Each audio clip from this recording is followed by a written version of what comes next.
If we could start with you telling us your name, where you were born, and where you live now. Okay. My name is Reverend Marvin Harada. I was born and raised in Eastern Oregon, Ontario, Oregon. My father had a farm up there, and so I grew up in Oregon, attended colleges in Oregon, Oregon State, University of Oregon, and then went on to study for the ministry at a small school in Berkeley that we have called the Institute of Buddhist Studies, and then went for further study in Japan. I spent 5 years there, and then I was assigned here in Anaheim at the Orange County Buddhist Church 32 years ago. It was my first assignment, and still here. I have a similar history. I've been with Anaheim 25 years. I was going to ask you how long you were associated with the Orange County Buddhist Church, and has it always been in the capacity that you're in now, which was the leader of the congregation? No, I was sort of the junior minister, serving under an older senior minister.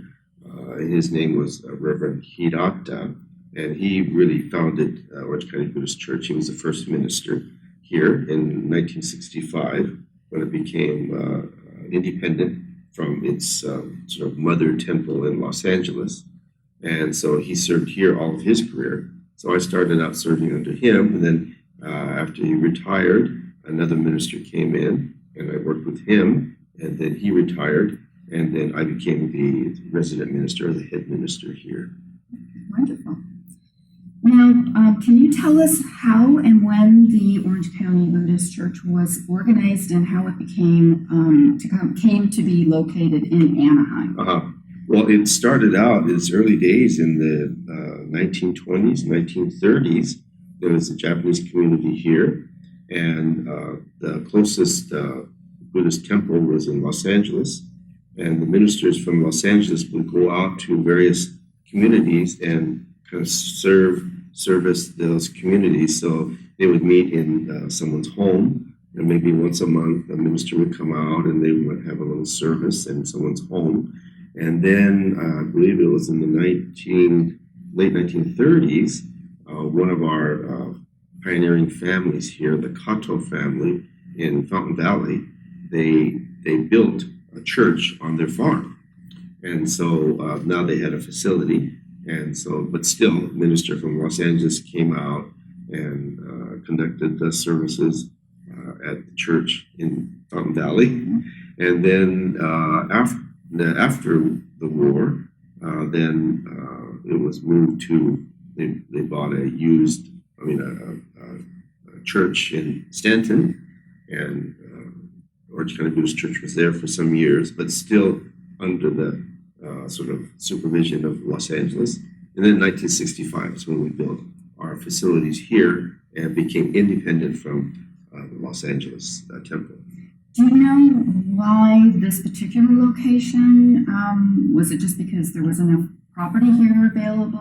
Oh, you mean the one in Anaheim? Right here in Anaheim? Mm-hmm. Well, from what I understand, when they decided, the temple leaders, when they decided to build their own church, there was quite a debate. And some wanted to build it in Stanton because that's where the previous church was. And then others said, no, they looked at other properties and no, we should maybe build here in Anaheim. It's not too far away, but I just said it was quite a debate, but they decided on the Anaheim location. Do you know what order the current buildings were constructed? Yes, so there were 3 buildings built together. So the main sanctuary and classroom building, and then social hall.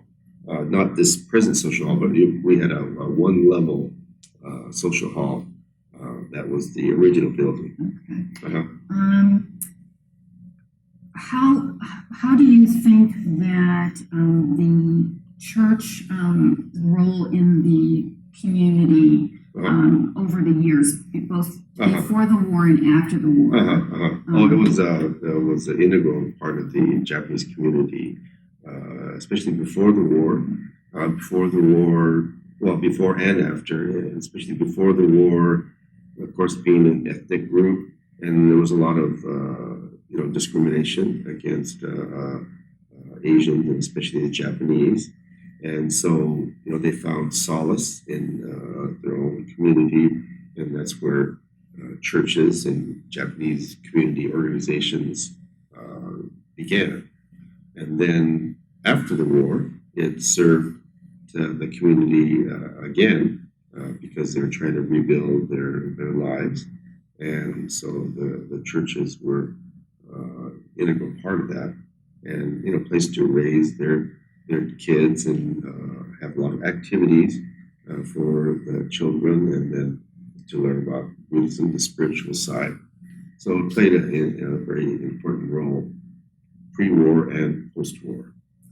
And you had mentioned earlier how large your congregation is. Would you mind restating that for us here? It started out in 1965 when they first built here. They only had 75 families. So 75 families started this project, and then we've gradually grown over the years. We have about over 600 families now and about 900 members in total.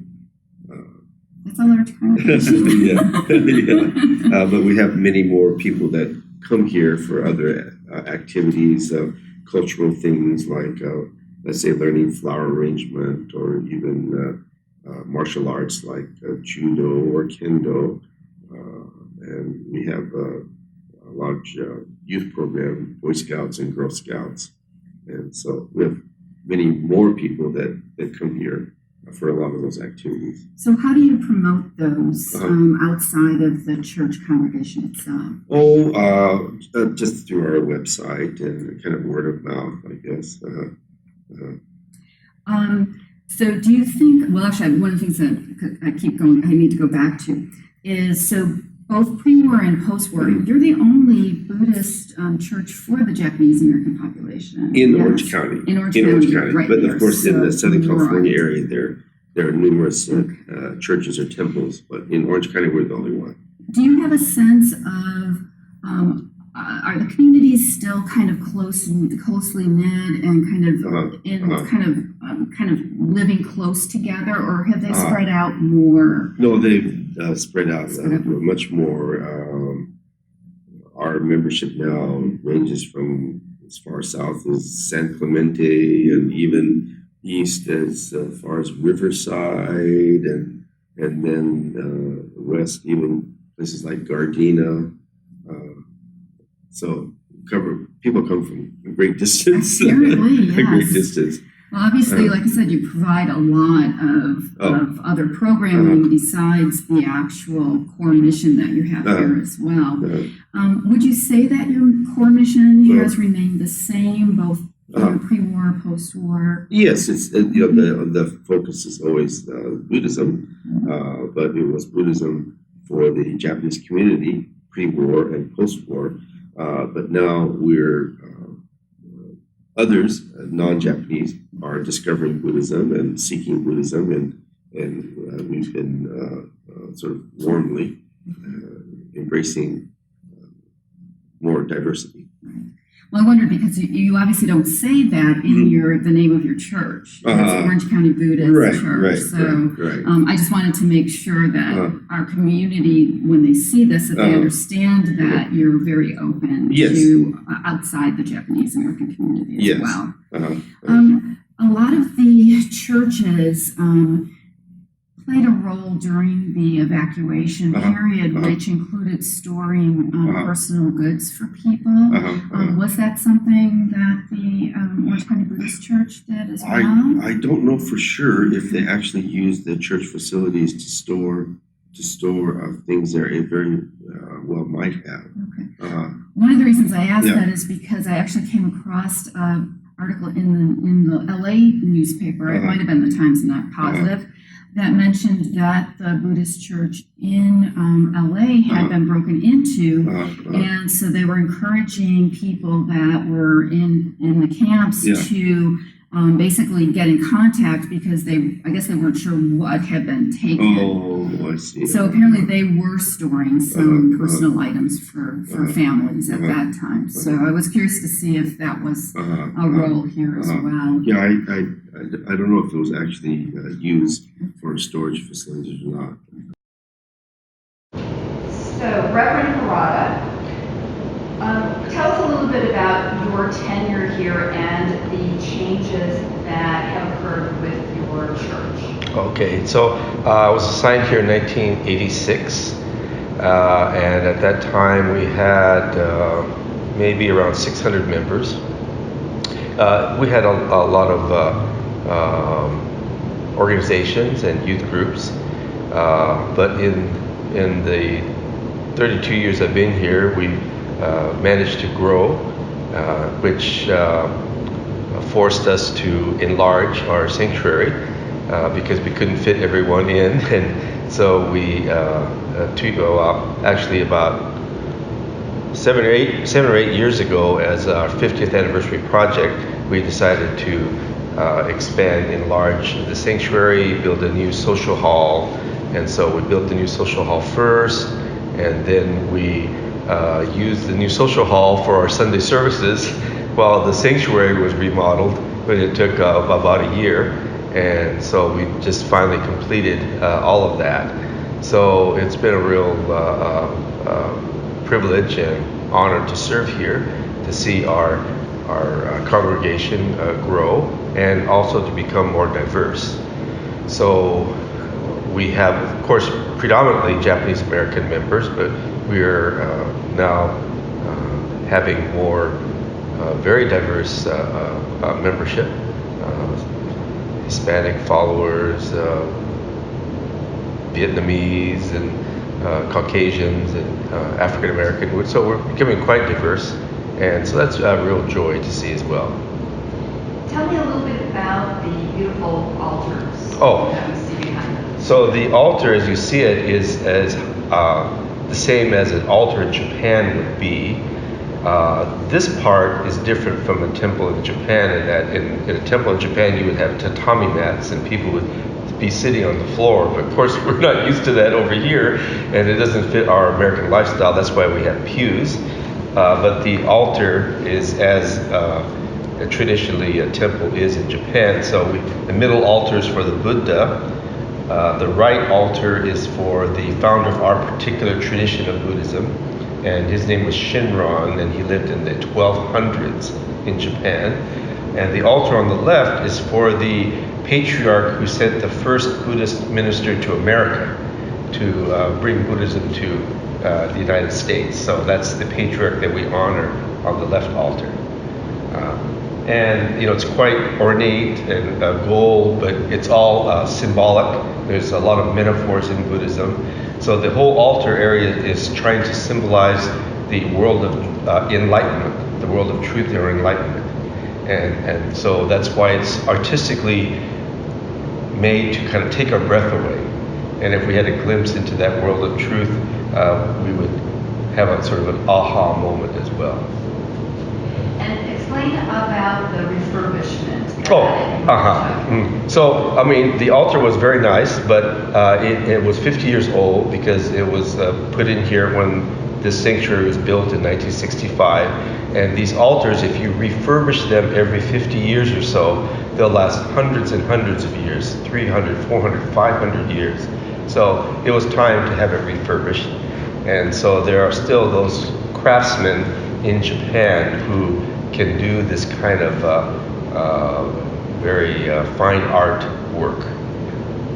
How long did it take for did you have to send it over to Japan? We had to send it to Japan. Altogether, it was about 9 months or so, but the actual work itself, I think they did it in about half a year. That's amazingly intricate, obviously very artistic workmanship. It's beautiful. These tables, it's kind of a lacquer table. There's like 16 coats of lacquer that's applied to give it that kind of sheen. And I know you can't see it in detail, but there's these kind of ornamental metal pieces, and if you look closely, there's a pattern. There's like a pattern of flowers or something like that. They're not just stamped, they're handmade by craftsmen who has a little mallet and a little carving tool and makes the pattern in these each one by one without any kind of pattern. So it's really an amazing art form that's still carried on that builds these altars. And personally, I don't think anything that has that amount of hand workmanship in it. I mean, it raises it beyond utilitarian to fine art. Oh, And yes, absolutely yes. to fine art. So, so I had that aha moment when I walked in the door. Just literally took my breath. It's absolutely stunning. It's just awesome. The statue of the Buddha, maybe you can't see it from that far, but you can see how smooth and beautiful it is. That's another art form. The artisans who carve the statues of the Buddhas. And so they use chisels. And they don't use any sandpaper. You know, once they get it, you would think once you get it kind of a rough shape, then you use sandpaper. It's all with beveling tools and chisels to make these statues. That's a whole another amazing art form as well. And so so that you have a craftsman that carves a statue, you have a craftsman that paints the flowers, you have a craftsman that does the little metal work, another one who applies the lacquer, and so that's what it takes to create an altar like this. And the fact that it will last for Yes. hundreds and hundreds Yes. of years, I mean, that's incredible. So, yeah, absolutely. So our mother temple in Kyoto, Japan is 400 years old, Wow. and so it's quite an amazing thing to see too.